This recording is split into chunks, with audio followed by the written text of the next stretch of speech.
दर्शकों, आज की बड़ी खबर, कांग्रेस की वोटर अधिकार यात्रा को लेकर नया सियासी तूफान खड़ा हो गया है। प्रधानमंत्री मोदी की दिवंगत मां पर कथित अभद्र टिप्पणी ने राजनीति को गरमा दिया है।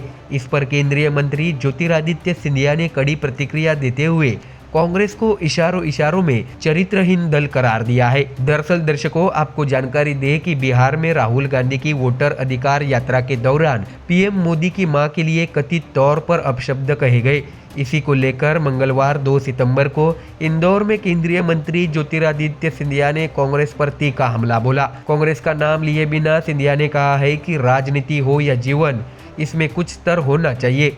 जब स्थिति स्तरहीन हो जाती है और सभी सीमाओं का उल्लंघन होता है, तब उस संगठन, उस व्यक्ति या उस दल की स्थिति देश की जनता देख लेती है। यानी साफ है कि सिंधिया ने राहुल गांधी और कांग्रेस को निशाने पर लेते हुए उनकी राजनीति पर सवाल खड़े कर दिए हैं। दर्शकों, आपको बता दें कि सिंधिया ने आगे कहा है कि हम अपने देश को भारत माता कहकर संबोधित करते हैं। ऐसे में किसी माँ के लिए गलत शब्दों का इस्तेमाल करना बेहद निंदनीय है। उन्होंने कहा है कि एक माँ के लिए अपशब्द कहना केवल उस माँ का ही नहीं बल्कि पूरे देश की संस्कृति और परंपरा का अपमान है। सिंधिया ने कांग्रेस नेताओं पर निशाना साधते हुए कहा है कि जो लोग भारत माता का अपमान करने में पीछे नहीं हटते, उनके लिए किसी की मां पर टिप्पणी करना बड़ी बात नहीं होगी, लेकिन भारत की जनता ऐसे नेताओं को कभी माफ नहीं करेगी। बता दें कि इंदौर में भाषण के दौरान ज्योतिरादित्य सिंधिया ने केवल कांग्रेस पर ही प्रहार नहीं किया, बल्कि प्रधानमंत्री नरेंद्र मोदी की उपलब्धियों को भी गिनाया। उन्होंने कहा है कि आज भारत दुनिया के मंच पर एक विश्वगुरु बनने की दिशा में आगे बढ़ रहा है।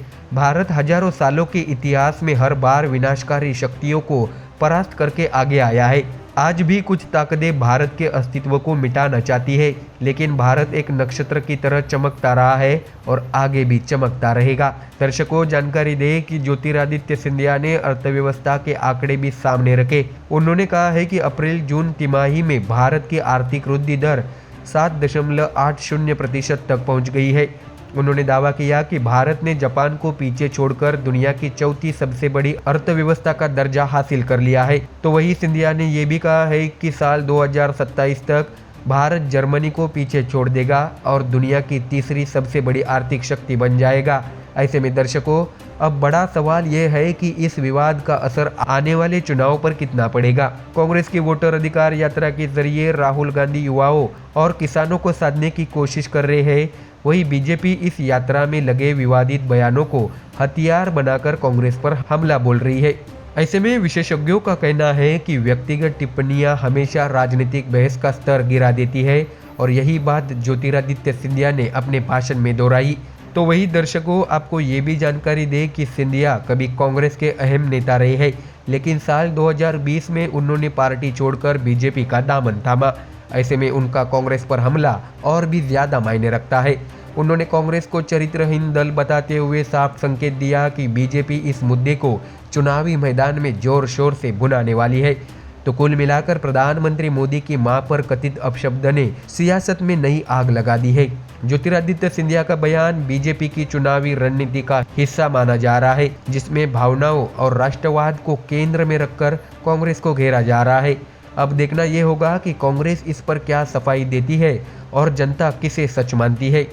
तो दर्शकों, ये थी आज की बड़ी खबर। आप देखते रहिए MDR न्यूज़ और बने रहिए हमारे साथ, क्योंकि आगे हम दिखाएंगे भारत की राजनीति से जुड़ी कुछ खास रिपोर्ट और अंतर्राष्ट्रीय मंच पर भारत की बढ़ती ताकत का विश्लेषण।